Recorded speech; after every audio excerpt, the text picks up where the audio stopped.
Today, I will present you one of the experiments we've been doing about mixed mobility, freight and passengers in the city of Strasbourg.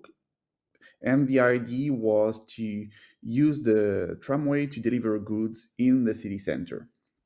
So, quickly, just some elements of context.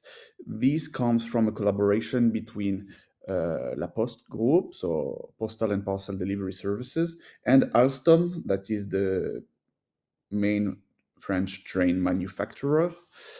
And the idea at the origin was to explore whether or not it was possible, technically feasible, and interesting to put parcels within the tram at the same time than there are passengers inside the tram.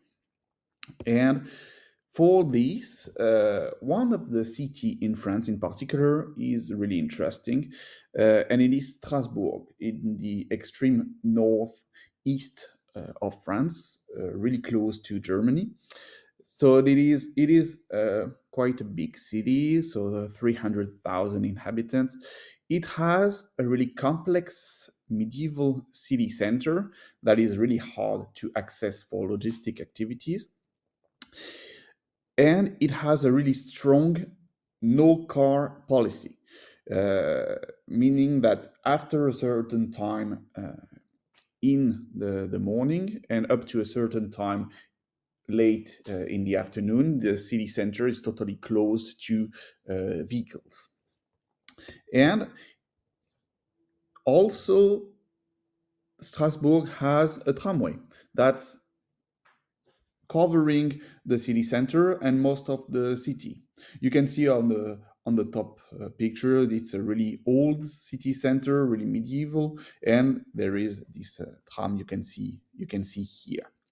So, for you to realize what it looks like, just quickly, this is a 3D map of Strasbourg here, and on the red arrow represents the tramway path, and the really constrained area is the main island in the middle here. You can see. The thing is that in this middle island, we are already covering parcel delivery using cargo bikes here. And cargo bikes are covering, most of the city center and the city itself. We have 22 cargo bikes in this city. And the idea was, would it be interesting here to uh, load cargo bikes with parcels coming from the tram? And it was really interesting for several reasons and for several actors. For the city of Strasbourg itself, for La Poste, and for Alstom, we all of us saw a hidden potential in this, and this is why what we studied. So the experiment was quite short, but we learned quite a lot of things. So just to give you also some element of context about the experiment, we started from the railway station of, I'm not able to pronounce this, Oldheim, up to the city center of Strasbourg. So it's a 20-minute ride in the tram, in which parcels were loaded, already containerized parcels loaded in the tram. You can see it here on this picture at 9 a.m. in the morning, and the tram brought the parcels within the city center, and cargo bikes were unloading the tram and loading themselves with parcels. And the second loop was made in the afternoon. Sorry. So this experiment took place from September 2024 up to October 2024, or roughly 2 months, a little less than 2 months, and we learned quite a lot of things about it. So just to cover what were Strasbourg's objectives on this, it was quite simple. Since Strasbourg is really involved into decarbonization and green logistics in general, and overall well-being of the population. The idea for them was to promote decarbonization of freight transport, reducing heavy vehicle traffic, promote and support innovation, obviously, promote energy efficiency, facilitate logistic activities, and reduce congestion in the public space. But the constraint was that including freight within public transportation had to have no impact on the quality of service. So one of our objectives was also to put them to test the technical feasibility of such a project. So the idea for us was also quite simple. Does it work or does it not work? And we needed to test the link between the loading and unloading platform between the tramway and obviously the railway station. We needed to test if the process had an impact on a regular tram network, whether it is on frequency and punctuality, and we needed to be able to do our process of loading and unloading fast. We needed also to have a guaranteed people safety for general public and parcel safety, so no stealing and no accident needed to be involved. And we needed also to test the social acceptation of shared mobility uh, to general public in general. So to jump right at it, what are the first feedback? So when it comes to technical feasibility, it appears that loading and unloading times can be respected with no impact on the frequency of the tram, meaning that the tram we are loading do not delay the next one, but slows down a little bit the tram we are loading, with in general an average unloading time of 28 seconds and a downtime at unloading station of 47 seconds compared to the 26 seconds without this process. So it's slowing down a little bit, but no impact on the overall frequency. We observed a lateness up to 1.5 minutes, that can be explained due to lack of communication between different actors with the company operating the tram system and ourselves. So in terms of safety, we saw no loss or steal of parcels during the overall duration of the experiment, and not a single incident was reported. So it's quite a good thing.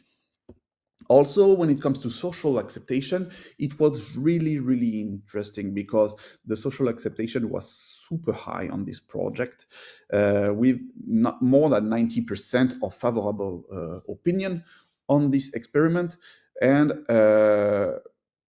86% of people that would be in favor of this experiment becoming a permanent service. And we also had a lot of media coverage about this, so more than 120 articles worldwide and 8 full documentaries on this. So there was quite a public dynamic on this. So it was really, really good for us. But it also comes with a lot of challenges right now, because parcels loading on rail is really city dependent. If you want to scale this type of process, you need to be able to find a city that has unloading platforms at both ends of a tramway line. That it's not always the case, and it needs to be opportunistic. So extending it to other cities might be a challenge here. Resilience to tram disruptions is also a challenge, and we haven't been able to test the process in bad conditions where there are tram disruptions and things like this. So it still has not been tested yet. Maybe it will be in the future, but still not be tested. The resilience of the tram network to high volumes and high variability, such as Christmas peak period for delivery companies, has still not been tested Also, we mostly tested the general everyday life of a delivery company. Right now, right now also, and this might be one of the biggest challenge in the future, it's that safety so far had been assured by an agent, and having an agent in the tram with the parcels, he's is up to this day economically not a profitable business model. So a profitable business model is still to be made out of it, and we need to be able to ensure the safety of goods and people in an automated way. So this is one of the main challenge for sure in the future. And for this, and for to avoid lateness and tram disruptions and every unexpected event that could happen on the tram network, we need to be able to have real time information sharing with passengers and the tramway operating company. So these are the main challenges here. But also, what we see is that we learned a lot of things out of it. So we show that freight mobility using tram is technically possible. Is a big challenge, but is technically possible. No incident. We are able to load and unload quickly a tram. We are able to find ways to load cargo bikes with a containerized way and with no impact on the public acceptance of the system. But we also find that it's really a key to have a good communication between operational actors, meaning that the operating company, the delivery company, the overall passengers, and also the city itself to ensure a successful experiment. Uh, and it's to be made clear also that profitable business model has not been found yet. This is a really big thing, but might be found in the future. And yeah, the social acceptation is really really good, and safety is scalability is are still to be challenged really hard, because there is a lot of potential using the frequency of the tram, really a lot of potential, but there is also a lot of potential for mutualization and for I would say multimodal logistics in such constrained city centers. But this is still the beginning of the process on our side. So our next steps will be to continue this type of experiment, being trying to be funded by local authorities to be able to test the solution in a more diverse type of scenarios on the longer way, and maybe be able to scale it other elsewhere. So this is more or less everything for me, and thank you very much.